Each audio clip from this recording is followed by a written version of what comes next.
Like us, if you have a mental issue of being frequently hassled with thoughtless, repetitive, and ultimately meaningless dialogues with your inner self, do what we do. Start watching the brilliantly fabricated explanations given by the Congress spokesman, Manish Tiwari. It's another story that his opinions have less worth than a cup full of pigeon shit. There. We've made some progress with your mental issues, haven't we? Or maybe not. Jai Hind.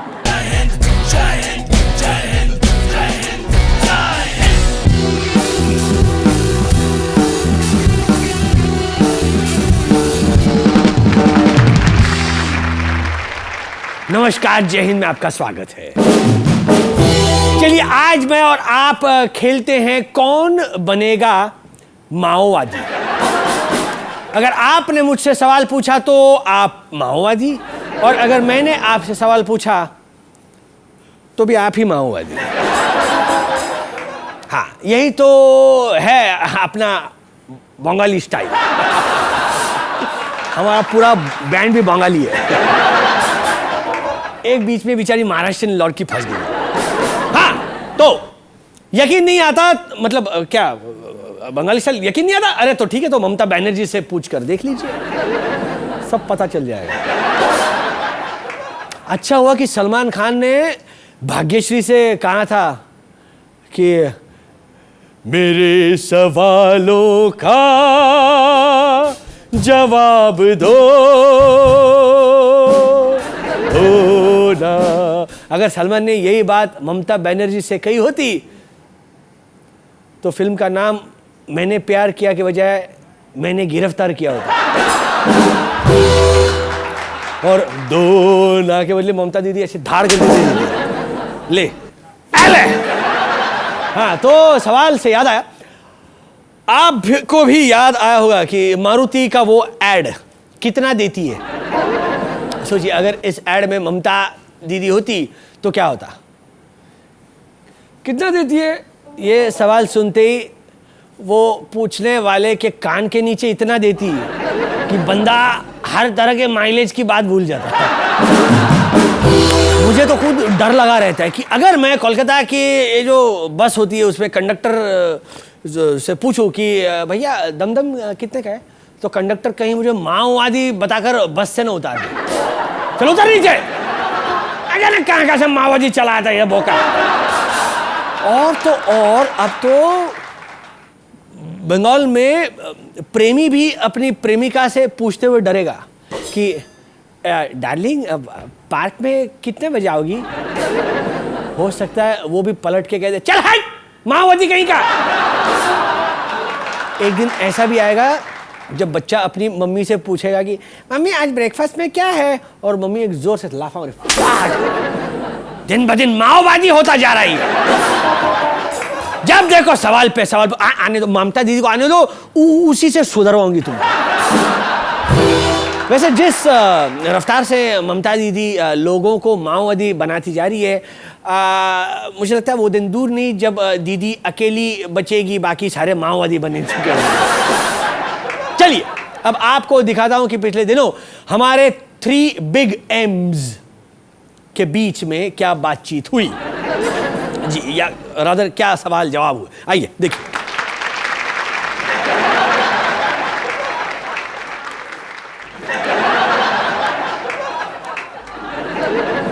बात भी करोगे या dance करते रहोगे? आप नहीं करोगे हमारे साथ। चुप रहो। A for Anna, B for Baba, C for coal, and M for माओवादी। ममता दीदी क्या गलत ABCD बता रहे हो? M for Mannu, M for Mamata, M से M मिला लो ना दीदी। लेकिन हमारे लिए तो M for माओवादी ही है। M for मोटा माल, M for मोटा माल। छड्डो जी छड्डो, ये माओवादी वाओवादी, मोटा माल छोटा माल, M for मैडम जी, बस। देखो, हम तुमको बोल देता है, हमारे साथ ज्यादा बहस मत करो। M for मोटा माल, मोटा माल, M for M for मुलायम भी तो हो सकता है जी। नहीं, एम फॉर होता है मौका परस्त। तुम बहुत बड़ा मौका परस्त है। मैं धोखेबाज नहीं हूँ। हमने जो वादा किया था वो वादा निभाया है। ओ बिल्कुल राइट गल कीती है मुलायम भाई। मैं भी मैडम जी को जो वादा करता हूँ ना वो निभाता जरूर हूँ। एकदम ठीक बोला है। तुम लोग दोनों एकदम एक जैसा है, एक जैसा। हमने आपसे वादा किया था कि हम संगमा को ही वोट देंगे, तो हमने संगमा को ही वोट दिया। दिया कि नहीं दिया बोलो। लेकिन तुमने तो बोला तुम गलती से संगमा को दिया, उसके बाद फिर वोट को फाड़ के फेंक दिया। हाँ? बोलो।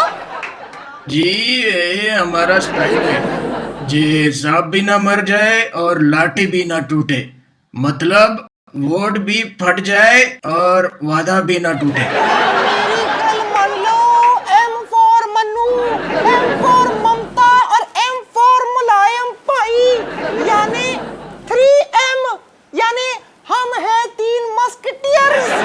मस्केटियर्स यानी के भेष बदलने वाला, यानी के घर का भेदी, यानी के माओइस्ट। मेरा बंदूक कहाँ है? बंदूक लो। मेरा बंदूक कहाँ है?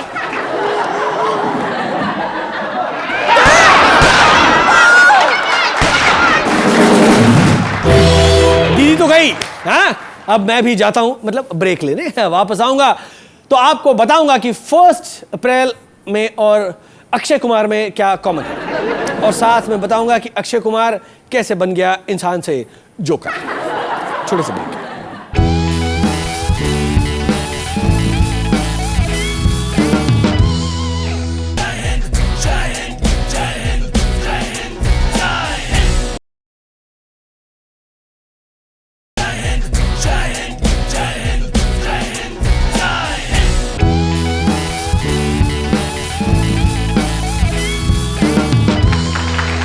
Welcome back to Jai Hind. Sunita Williams ने अंतरिक्ष से भारतवासियों को आजादी की ढेर सारी शुभकामनाएं दी है, ये तो बहुत अच्छी बात है। लेकिन हम सुनीता को बदले में क्या दे रहे हैं? हम दे रहे हैं जोकर। सुनिए, जोकर। फराह खान अपने पति शिरीष कुंदर की फिल्म जोकर सुनीता विलियम्स को दिखाना चाहती है, और वो भी अंतरिक्ष में। सोचिए, अगर कुंदर के इस जोकर को देखने के बाद सुनीता ने स्पेस स्टेशन से छलांग लगा दी, क्या सुनीता विलियम्स अक्षय कुमार की फिल्म देखने के लिए ही स्पेस स्टेशन पर गई है? मुझे तो नहीं लगता कि नासा ने सुनीता विलियम्स को ऐसी कोई ट्रेनिंग दी है जिससे अक्षय कुमार को देखकर होने वाले सदमे से बचा जा सके। मैंने माना कि अमेरिका से अक्सर हमारा मनमुटाव होता रहता है, लेकिन उनसे बदला लेने का क्या यही एक तरीका बचा है कि हम उन्हें अक्षय कुमार की फिल्म दिखाएं? क्या हमें जरा सी भी इंसानियत नहीं बची है? क्या एक जोकर की वजह से दोनों देशों के संबंध खराब होने चाहिए? मेरा मानना है कि हमें अंतरिक्ष में अक्षय कुमार की फिल्म दिखाने का रिस्क बिल्कुल नहीं लेना चाहिए। नासा ने अपने इस मिशन पर करोड़ों डॉलर खर्च किए हैं, और वो नहीं चाहेगा कि एक जोकर की वजह से उसका मिशन फेल हो जाए। तो इसीलिए एक बार सुनीता अंतरिक्ष से धरती पर वापस आ जाए, उसके बाद फराह चाहे जोकर दिखाए चाहे तीसमार खान दिखाए, फिर कोई ज्यादा जोखिम नहीं रहेगा, देखने वाले का आसानी से इलाज कराया जा सकता है। बॉलीवुड के तीनों खानों ने तीनों बड़े त्योहारों पर कब्जा कर लिया है। सलमान ने ईद पर कब्जा कर लिया, मतलब उस दिन उनकी फिल्म रिलीज होती है। शाहरुख की फिल्म दिवाली पर, और आमिर की फिल्म क्रिसमस पर। बेचारा अक्षय कुमार क्या करे, उसके लिए यार कोई त्योहार बचा ही नहीं है। एक त्योहार बचा है, त्योहार नहीं है लेकिन अच्छी तारीख है, 1 अप्रैल। अक्षय की फिल्म की रिलीज के लिए 1 अप्रैल से अच्छी डेट और क्या हो। गोवा गुटखा खाने वाले संजय दत्त ने कबूल किया है कि हाँ, मैं दाऊद इब्राहिम की पार्टी में गया था, लेकिन मेरा दाऊद से कोई संबंध नहीं। ये तो मतलब ये तो ऐसे हो गया जैसे शर्लिन चोपड़ा कहे कि हाँ मैं ह्यू हेफनर के बंगले में गई थी, लेकिन मेरा उससे कोई संबंध नहीं है। वैसे जिस काम के लिए शर्लिन हमारी जो है वो हेफनर के बंगले में गई थी, लगभग उसी काम के लिए हमारे एक्टर और प्रोड्यूसर दाऊद के पास जाते रहते। राजा चौधरी के लिए एक अच्छी खबर है जी। चेकोस्लोवाकिया में एक कंपनी ने 228 लीटर की शराब की एक बोतल बनाई। 228 लीटर, हाँ, साला रोज रोज का टंटा ही खत्म है। यानी राजा को कई महीनों तक घर से निकलने की जरूरत ही नहीं पड़ी। घर के एक कमरे में बोतल को रखो, उसमें एक टोंटी लगाओ, टोंटी से एक पाइप निकालकर सोफे में पड़े बड़े आराम से, सैफ अली खान की तरह बड़े आराम से पीते रहो। विस्की की इस बोतल की लंबाई है लगभग 2 मीटर। हाँ, मैंने तो अब तक यही सुना था कि 1 लीटर की बोतल, 1.5 लीटर की बोतल, लेकिन ये 2 मीटर की बोतल। यानी अब अगर राजा जैसे किसी बंदे की पत्नी ताना मारे कि कितनी पीने लगे हो आजकल, दारू में डूब के मरोगे क्या एक दिन, तो तुरंत बोतल की तरफ चल पड़ो कि हाँ आज तो डूब कर ही मरूंगा मैं। यानी अब बंदा दारू में डूबने की इच्छा भी पूरी कर सकता है। हाँ, आपको यह भी बता दूं कि इस बोतल का वजन है 50 किलो, यानी अब होगा बराबरी का मुकाबला। पीने वाले का वजन भी 50 किलो, बोतल का वजन भी 50 किलो। इस बोतल का नाम गिनीज बुक ऑफ रिकॉर्ड्स में शामिल कर लिया गया है और इसे लिम्का में मिलाकर पिया जाए तो लिम्का बुक में भी शामिल कर लेंगे। अच्छा, मैं देख कर आता हूं कि राजा भैया आज कौन सी सड़क पर अपना जौहर दिखा रहे हैं। लौटकर आकर आपको बताऊंगा कि किसने भेजा भगवान इंद्र को नोटिस। तब तक पकड़ो, मतलब ब्रेक लो।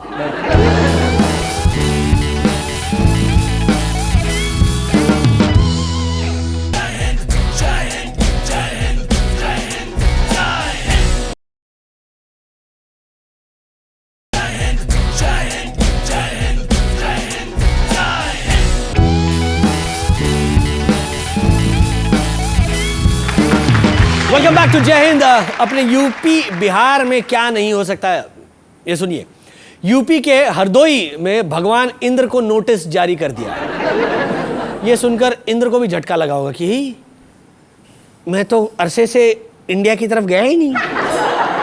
हाँ, हाल फिलहाल में किसी ऋषि मुनि की पत्नी का शील भी भंग नहीं किया, फिर अब किस बात की नोटिस भेज रही हैं? हरदोई से भेजे गए इस नोटिस में भगवान इंद्र से पूछा गया है कि बता बे हमारे यहां बारिश क्यों नहीं हुई। अब इस नोटिस का जवाब देने के लिए इंद्र को सिर्फ 3 दिन की मोहलत दी गई।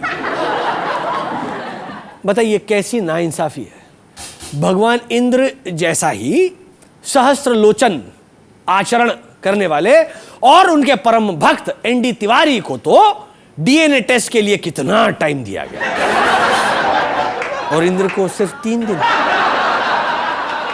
इंद्र को चेतावनी भी दी गई कि अगर 3 दिन में नोटिस का लिखित जवाब नहीं दिया तो सख्त कार्रवाई होगी। भगवान इंद्र पर सख्त कार्रवाई।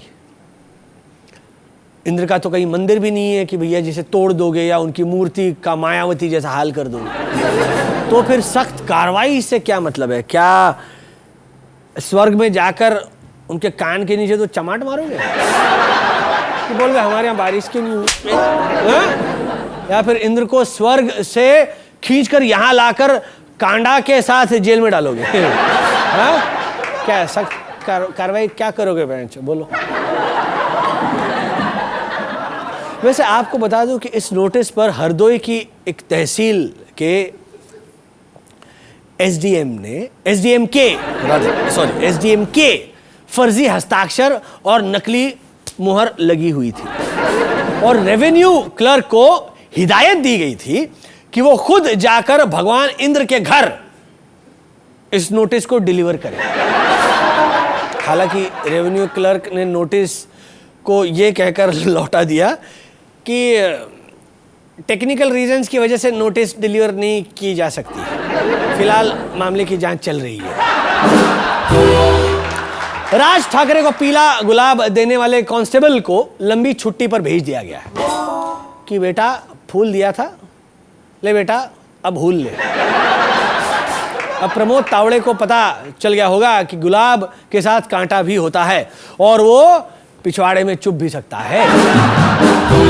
यानी पुलिस कमिश्नर ने उसे वहां भेजा था डंडा देने को और बंदा देने लगा फूल। कमिश्नर ने बुला के डांटा होगा, क्या तुम अनारकली हो, वो राज ठाकरे के सलीम है? ऐसा कैसा चलेगा रे? कैसा चलेगा इधर?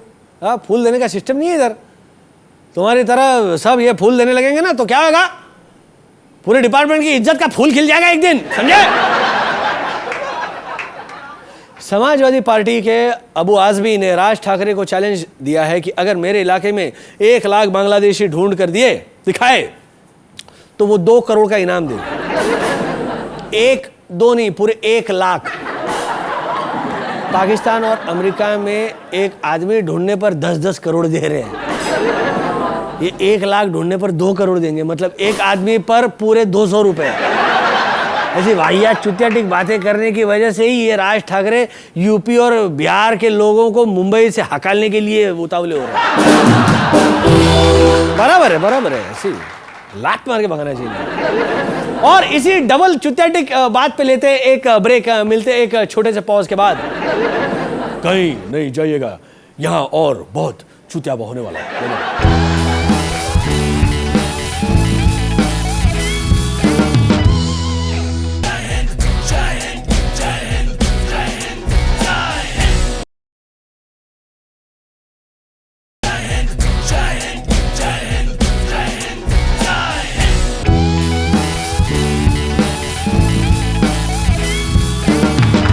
Welcome back to Jai Hind. Football में भारत की रैंकिंग 165 हो गई है। यानी जो हैसियत बीजेपी में बंगारू लक्ष्मण की है ना, वही है बिल्कुल सेम हैसियत हमारी फुटबॉल में। मतलब 46 एशियाई देशों में से हम 32वें नंबर पर हैं। अभी भी काफी सारे लोग हमसे नीचे हैं, कोई बात नहीं, डरने की कोई बात नहीं। इसी तरह मेहनत करते रहेंगे ना तो एक दिन आएगा जब हमारे नीचे कोई नहीं होगा। तो मतलब हाँ, बेसिकली क्या कि नीचे गिरने की भी टेंशन खत्म हो जाएगी ना, बॉटम में ही है। वैसे हम फुटबॉल में नंबर 1 भी बन सकते हैं, सच में। नहीं, मेरी बात पे हंसी आ रही है आप लोगों को, मैं जानता हूँ, लेकिन मैं तो बोलता हूँ एक नहीं, मेरे पास 2 तरीके हैं, समझे? पहला तरीका, रजनीकांत को टीम में शामिल करो, 1 मिनट में 10 गोल मार देगा वो। दूसरी टीम का गोलची गोल पोस्ट समय स्टेडियम के बाहर हो। दूसरा तरीका है अमर सिंह को टीम का मैनेजर बना दो, कोई ना कोई जुगाड़ करके ये बंदा अपनी टीम को हर मैच में जिता ही देगा, है ना? कमाल के ना दोनों आइडिया है सर जी। लो जी, हमें भी अभी तक यही पता नहीं है कि हमारा नेशनल गेम कौन सा। तुम क्या समझ रहे थे? हाँ, क्या समझ रहे थे? चूतियों की हॉकी है। वैसे मैं भी यही समझ रहा था कि हमारा नेशनल गेम हॉकी है, यानी कि हम सब चूतिए ही है। छोड़ो। वैसे मेरे हिसाब से तो नेशनल गेम वही होना चाहिए जिसमें हम नेशनल शेम झेल रहे हैं, और वो गेम है हॉकी। लेकिन खेल मंत्रालय का कहना है कि हॉकी हमारा नेशनल गेम नहीं है, यानी इतनी नेशनल शेम भी काफी नहीं है, अभी और दुर्गति की जरूरत है। तो क्या है हमारा नेशनल गेम? लिख के भेजो। सही जवाब देने वाले को कोयले का 1 ब्लॉक अलोकेट किया जाएगा, completely out of turn, no auction needed. Baba Ramdev ने 2 दलित बच्चों के हाथों से नारियल पानी पीकर अपना अनशन तोड़ा। अन्ना का अनशन 2 दलित बच्चे ही तोड़वाते हैं। ऐसा लगता है जैसे दलित बच्चों को बचपन से ही अनशन तोड़वाने की ट्रेनिंग दी जाती है। नहीं बेटा, नहीं, ऐसे नहीं तोड़ा। देख सुनो, ऐसे पिलाओगे तो बेटा आधा ही अनशन टूटेगा। अभी इसको लेके जाओ, इसके और प्रैक्टिस कराओ। जाओ, प्रैक्टिस यूं ही होती होगी ना कि जैसे 3 दिन के अनशन को कैसे तोड़वाए, 6 दिन के अनशन को कैसे तोड़वाए, आमरण अनशन को कैसे तोड़वाए, नींबू पानी से तोड़वाए, नारियल पानी से तोड़ा। हाँ, गिलास कैसा होना चाहिए, उसे किस एंगल से मुंह से लगाना चाहिए, तब जाकर बच्चा परफेक्ट होता है। यानी अनशन ना हुआ जैसे शिवजी का धनुष हो गया कि राम के अलावा किसी और से टूटेगा ही नहीं। रामदेव ने कहा है कि ये सरकार भैंस बन चुकी है और इसके आगे बीन बजाने से कोई फायदा नहीं है। वैसे रामदेव को भैंस के आगे बीन बजाने को किसने कहा है भैया? वो भैंस के नीचे बैठ जाते यार, अपने हिस्से का दूध निकालते और चलते बनते यार, ये राजा की तरह। बाबा और बीन है क्या जोड़ी है? लगता है जैसे दोनों एक दूसरे के लिए बने हो। बीन बजाने के, देखिए ना, बीन बजाने के लिए भी सांस का अंदर बाहर करना पड़ता है। बाबा जी भी अंदर बाहर सांस करते रहो, एक्सपर्ट है उसमें। तन डोले मेरा मन डोले।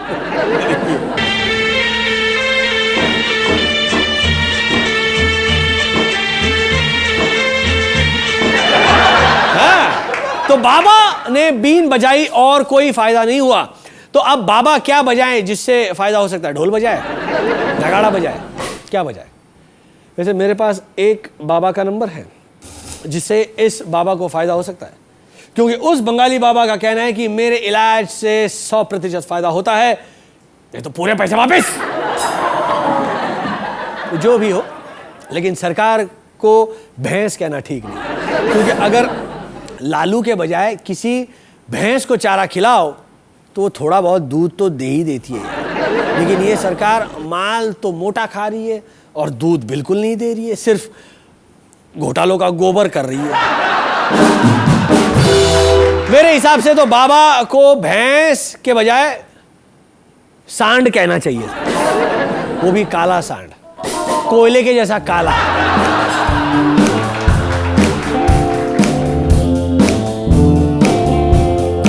काला रे सांड काला रे, तन काला रे, मन काला रे, धन काला रे। बेरी कॉल कॉल कॉल, बेरी कॉल कॉल कॉल, छीने तोल तोल तोल, सैया करते जी कॉल बाजारी, सैया करते जी कॉल बाजारी। हाँ, है ना? फिर मैं जा रहा हूं, कहीं वो सांड यहां ना आ जाए और मेरे पिछवाड़े में सींग लगा के मेरी बीन बजा दे, हैं? आप भी बच के रहना। आज के लिए इतना ही। जोर से बोलो जय हिंद।